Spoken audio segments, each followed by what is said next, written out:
When our Prophet ﷺ, in the last phases of Mecca, realized that he needed to migrate to another city, when he realized that he couldn't live in Mecca for too long, he started approaching the other tribes, trying to get some tribe to sponsor him, trying to get some tribe to get him, away from the Quraysh.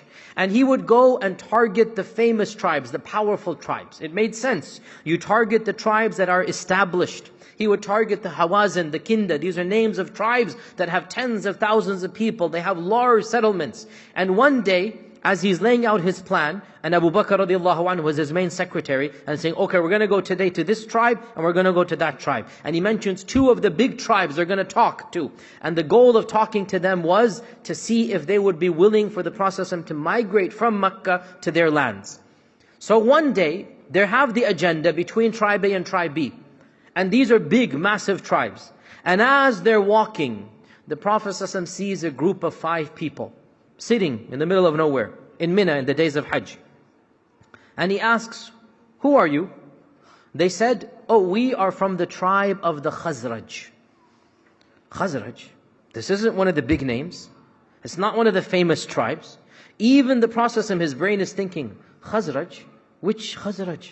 Oh, the Khazraj of Yathrib. Is that Khazraj? The Khazraj of the city of Yathrib. Remember, Medina was called Yathrib before it was called Medina. The Khazraj of Yathrib. They said, yes, the Khazraj of Yathrib, that one. So the Prophet said, can I sit with you? Do you have some time? They said, sure, sit down. Realize, this wasn't on the agenda. The Khazraj was not on the plan. The plan was the big tribes, the fancy tribes, and that makes sense. When you want to approach people for protection, you go to the big shots. Total sense. But here's the point. Now you have an opportunity to do some good. Do it. Let Allah take care of the results.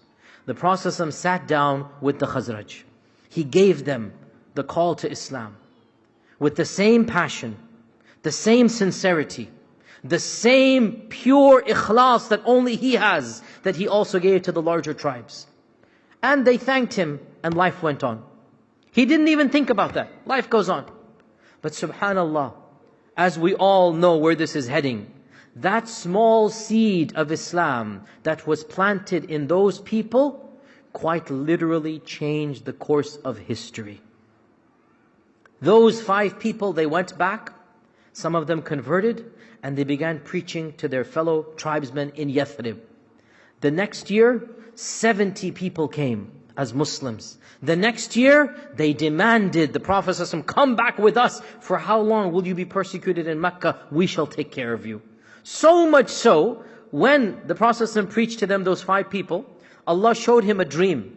And He showed him the city of Medina. And Allah said to the Prophet ﷺ in a dream, this is where you're going to migrate.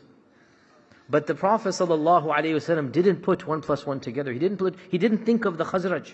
And he thought, maybe the people of Yemen that I had spoken to, the big guys, one of those big tribes, they're going to convert. Because Yemen was also green and luscious. When he saw Medina, he didn't see a nameplate of Medina. He saw date palms and he saw water wells, and that's not Mecca.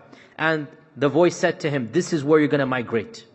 The Prophet ﷺ said, when I saw the dream, my imagination and my desires went to Yemen. But lo and behold, it turned out it was Yathrib or Medina. Meaning, even the Prophet ﷺ did not recognize what had just happened with the Khazraj. He didn't recognize it until the Khazraj came back and they then said, you're going to come with us. We're not going to let you be persecuted. We're not going to let the Muslims be killed in Mecca. We will give you our safety and our promise. And the rest, as we quite literally know, is history. Literally, the history of Islam changed because of the hijrah, because from weakness to power, from having no state to being the leader of the state, etc., etc. How did that begin? Once again, there's this minor act over here, and that is the act of preaching to people that weren't even on the agenda. An opportunity came to do good, and the Prophet ﷺ did it.